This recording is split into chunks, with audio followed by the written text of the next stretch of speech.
Hello students, कैसे हैं आप लोग। जरा आज हम स्टार्ट कर रहे हैं। देखो, बहुत ही सुंदर टॉपिक है। ठीक है, बहुत ही सुंदर टॉपिक है। सबसे पहले वेलकम ऑन आवर चैनल।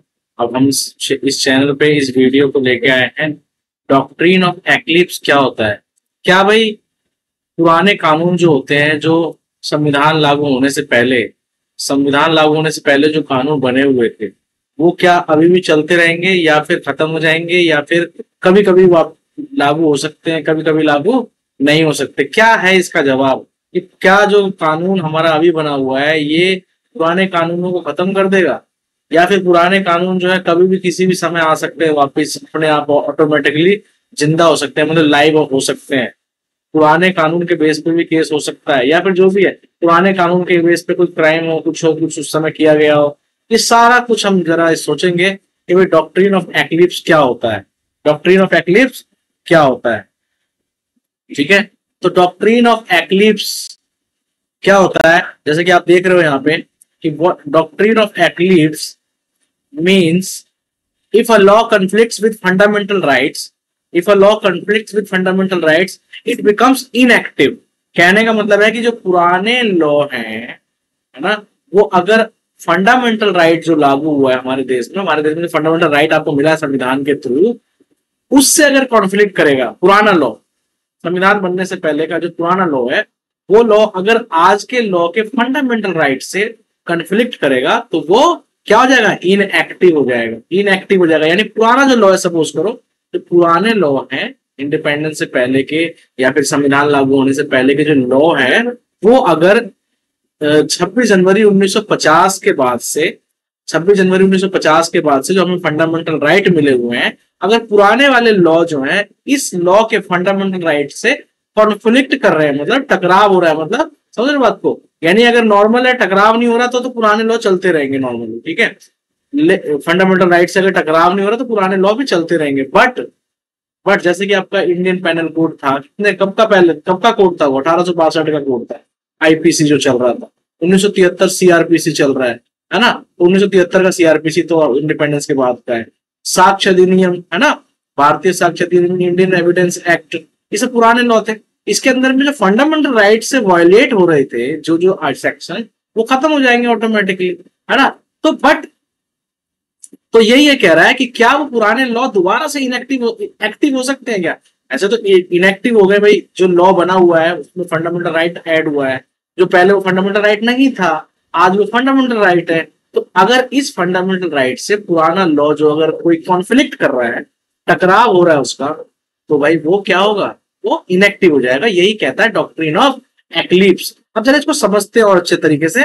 देखो, but if later the fundamental right changes, अगर फंडामेंटल राइट में कोई अभी चेंज कर दिया जाए, है ना, कोई अगर चेंज कर दिया जाए तो पुराना लॉ जो है वो दोबारा से एक्टिव हो जाएगा।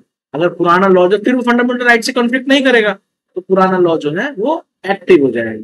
बात समझ में आ गई। यानी फंडामेंटल राइट में थोड़ा बदलाव करें तो अब वो पुराना लॉ जो है वो फंडामेंटल राइट को वायलेट नहीं करेगा, तो इसका मतलब अब वो एक्टिव हो जाएगा। यानी कि वो चुपचाप पड़ा हुआ है, छुपा हुआ है, वो जैसे ही, मतलब इसीलिए एक्लिप्स का कहते हैं, चंद्रमा में ग्रहण जो लगता है ना, तो जब तक ग्रहण है तब तक वो छुपा हुआ है, फिर वो तो बाहर आ जाएगा, वो वाला पार्ट जो है ना। तो कहने का मतलब ये है कि जो पुराने लॉ हैं वो छुपे हुए हैं, डेड नहीं होते हैं, है ना, वो जिंदा हो सकते हैं दोबारा से, है ना। बात समझ में आ गई। अब देखो, सबसे पहली बात इसमें एक इंपॉर्टेंट चीज है, द की पॉइंट वो ये है इसमें, the law is not totally invalid. Totally invalid नहीं है, just not enforceable against citizen, है ना। अब ये ध्यान रखना, पुराने जो लॉ इनवैलिड हो गए हैं, जो लॉ कॉन्फ्लिक्ट कर रहे थे और वो इनवैलिड हो गए, वो इन्फोर्सिबल नहीं है सिटीजन के अगेंस्ट, है ना। सिटीजन के अगेंस्ट में इन्फोर्सिबल नहीं हो पाएंगे, नहीं लागू हो पाएंगे, है ना। Once the conflict is removed, अगर वो कॉन्फ्लिक्ट रिमूव कर दिया जाए, यानी अगर पार्लियामेंट चाहे तो भाई वो कॉन्फ्लिक्ट रिमूव करे, तो फिर क्या होगा, वो दोबारा से अप्लाई हो जाएगा। Applies to pre constitutional law, ये बात ध्यान रखना, ठीक है। उसके बाद आगे बात करते हैं। सिंपल एग्जांपल है, before 1950 there was a law that restricted freedom of speech, है ना। अब जैसे क्या होता था कि बिफोर 1950 एक लॉ था जो फ्रीडम ऑफ स्पीच को रिस्ट्रिक्ट करता था। In 1950 the constitution gave right to freedom of speech, है ना। अब 1950 में right to freedom of speech दे दिया गया, so that old law becomes eclipsed, यानी कि जो पुराना लॉ है, जो पहले जो फ्रीडम ऑफ स्पीच को रिस्ट्रिक्ट कर रहा था, वो पुराना लॉ जो वो खत्म हो गया ऑटोमेटिकली, क्योंकि अब जो है फ्रीडम ऑफ स्पीच एक फंडामेंटल राइट बन गया 1950 में, ठीक है। But if article 19 is later change to allow that restriction, अगर कोई आर्टिकल में फिर बदलाव किया गया तो वो दोबारा से फिर पुराना वाला लॉ जो है एक्टिव हो गया। कहने का मतलब ये, ठीक है। अब आगे देखते हैं, केस है हमारे पास, इंपॉर्टेंट केस है, Bhikhaji Narayan Dhanras versus state of Madhya Pradesh.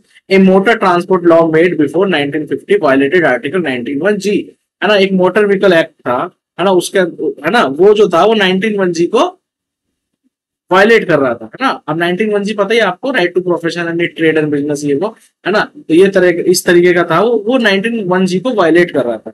But after first amendment, है ना, आफ्टर फर्स्ट अमेंडमेंट इसमें कुछ थोड़ा सा चेंज किया गया।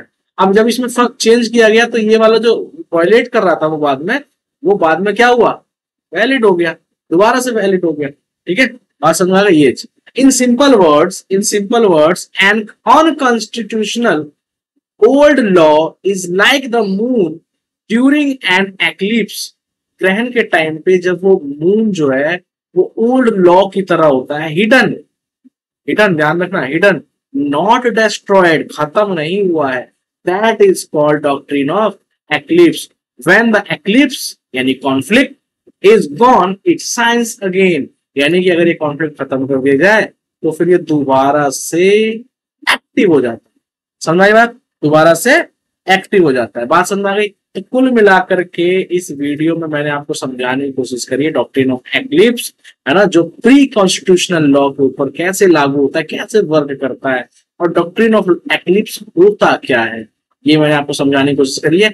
इसी तरह के और भी इंपॉर्टेंट चीजें आपको अगर समझ नहीं है तो वीडियो को लाइक, चैनल को सब्सक्राइब करके शेयर कर दो ज्यादा से ज्यादा। थैंक यू सो मच, मिलते हैं नेक्स्ट वीडियो के अंदर, ठीक है, नेक्स्ट वीडियो में मिलते हैं। आप लोग तब तक बने रहिए, चैनल को सब्सक्राइब वगैरह कर लीजिए। Thank you so much.